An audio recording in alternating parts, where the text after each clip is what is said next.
இந்த லைட்டை சின்ன வயசில் பார்க்காம யாருமே இருந்திருக்கவே மாட்டாங்க. ஆனால் இந்த லைட் எப்படி வேலை செய்யுதுன்னு எப்போயாவது யோசிச்சு பார்த்துருக்கீங்களா? இதுக்கு முன்னாடி நம்ம என்ன பண்ணுவோன்னா ஒரு டேங்க் எடுத்துப்போம். ஸோ அந்த டேங்க்கில் ஃபுல்லாக தண்ணியை ரொப்பிடுவோம். அதை ரொப்பிட்டு ஒரு லேசர் லைட்டை பாஸ் பண்ணோன்னாக்க அந்த லைட்டோட டேரெக்ஷனை நம்ம க்ளீனாக பார்க்கலாம். ஆனால் அதே லேசரை ஒரு ஸ்லாண்டிங்கான டேரெக்ஷன்லேருந்து ஆன் பண்ணிங்கனாக்க அந்த லைட் அந்த தண்ணி டேங்க்குள்ளேயே ரிஃப்ளெக்ட் ஆகிறத பார்க்கலாம். இதுக்கு பேர் தான் டோட்டல் இன்டர்னல் ரிஃப்ளெக்ஷன். இதை நீங்கள் ஈஸியாக டெஸ்ட் பண்ண ஒரு வாட்டர் பாட்டில் ஹோல்ஸ் பண்ணிவிட்டு அந்த லேசர் லைட்டை கரெக்டாக அந்த ஹோல்ஸ் பாயிண்ட் பண்ணுற மாதிரி டேரெக்ஷனில் வச்சுட்டு நீங்கள் வாட்டர் பாட்டில் ஃபுல்லாக தண்ணி நிரப்பிட்டீங்கன்னா அந்த தண்ணி கீழே ஒழுகிற டேரெக்ஷன் ஃபுல்லாகவுமே அந்த லேசர் லைட் தண்ணியை விட்டு வெளியே வராமல் தண்ணிக்குள்ளேயே இன்டர்னலாக ரிஃப்ளெக்ட் ஆகிறத நீங்கள் பார்க்கலாம் இந்த வீடியோவில் வர மாதிரி. ஆனால் இது ரியல் டைமில் எங்கே யூஸ் பண்ணுறாங்கன்னு எப்போயாவது யோசிச்சு பார்த்துருக்கீங்களா?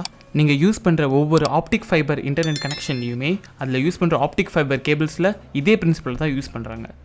இப்போ உங்களுக்கு சின்ன வயசில் கேட்ட கேள்விக்கு பதில் கிடச்சிருக்குன்னு நினைக்கிறேன். இன்னும் இந்த மாதிரி எக்ஸைட்டிங்கான இன்ஃபர்மேஷன் தெரிஞ்சுக்கிறதுக்கு மறக்காமல் சப்ஸ்கிரைப் பண்ணுங்கள் தமிழ் நாலேஜ் ஃபேக்ட்ரிக்கு.